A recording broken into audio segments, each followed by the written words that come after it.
Salam sejahtera di dalam kasih Tuhan Yesus Kristus. Bapak Ibu Saudara yang dikasihi oleh Tuhan, pagi hari ini kita bersukacita karena Tuhan baik, Tuhan ajaib, kasih-Nya selalu limpah bagi kita yang percaya kepadanya.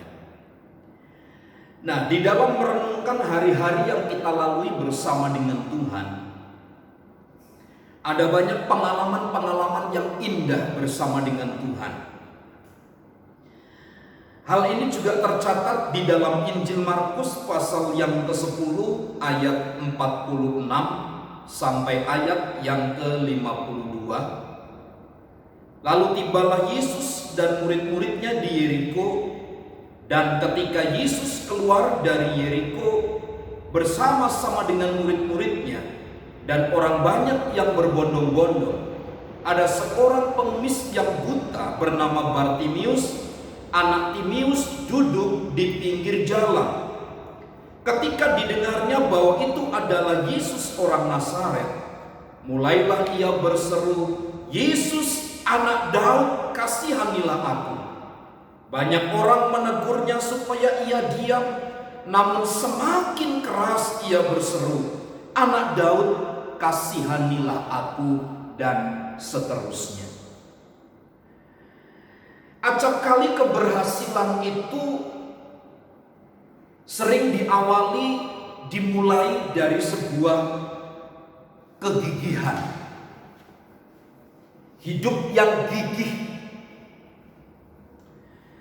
Ketika Bartimius mengetahui Tuhan Yesus sedang lewat di situ,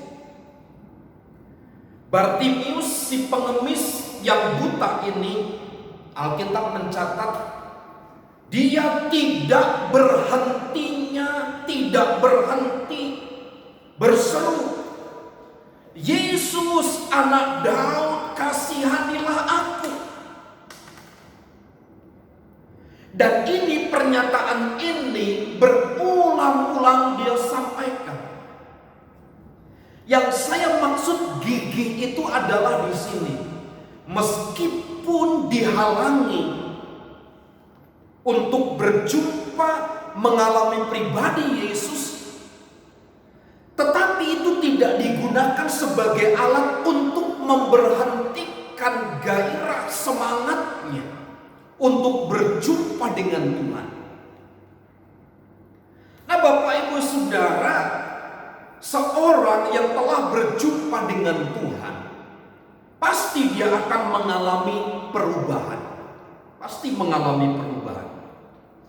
Nah, perubahan apa yang dilakukan oleh Bartimius, dan saya kira perubahannya ini sangat mendasar dalam ayat 50. Lalu ia menanggalkan jubahnya, ia segera berdiri dan pergi mendapatkan Yesus. Menanggalkan jubah. Dia melepaskan atribut kenyamanannya, dia tinggalkan. Karena bisa saja jubah itu adalah tempat kenyamanannya. Bisa saja itu adalah satu-satunya harta benda yang dia punya. Tetapi perjumpaan dengan Tuhan melepaskan ikatan itu semua. Sehingga Bartimius berani menanggalkan jubahnya dan diletakkan demi untuk sebuah panggilan dari Tuhan. Yang kedua, ayat yang ke-51. Tanya Yesus kepadanya, "Apa yang kau kehendaki supaya aku perbuat bagimu?" Jawab orang buta itu, "Rabuni, supaya aku dapat melihat." Orang yang telah berjumpa dengan Tuhan, mengalami perjumpaan dengan Tuhan, dia pasti akan menjunjung prioritas. Yang diminta oleh Bartimius bukan kekayaan, bukan sesuatu yang kemudian dapat mengangkat harkat derajat hidupnya, tetapi yang dia junjung adalah prioritas.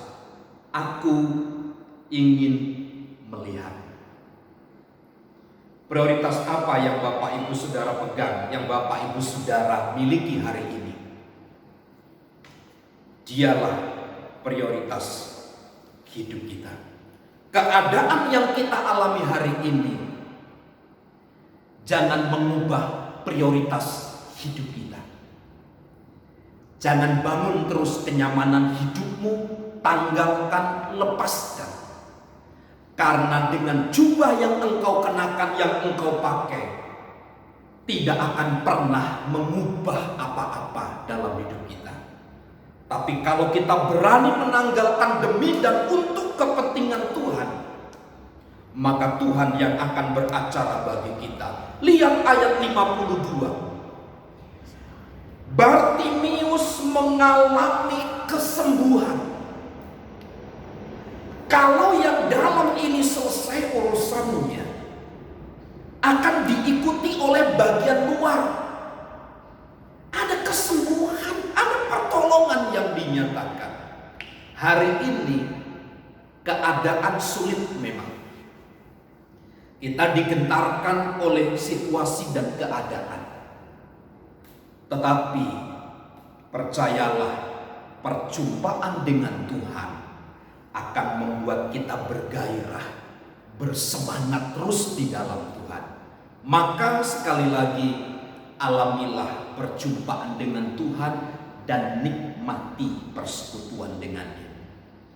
Kiranya Tuhan menolong dan memampukan kita untuk berdiri di atas kebenaran ini, dan Tuhan Yesus memberkati. Shalom.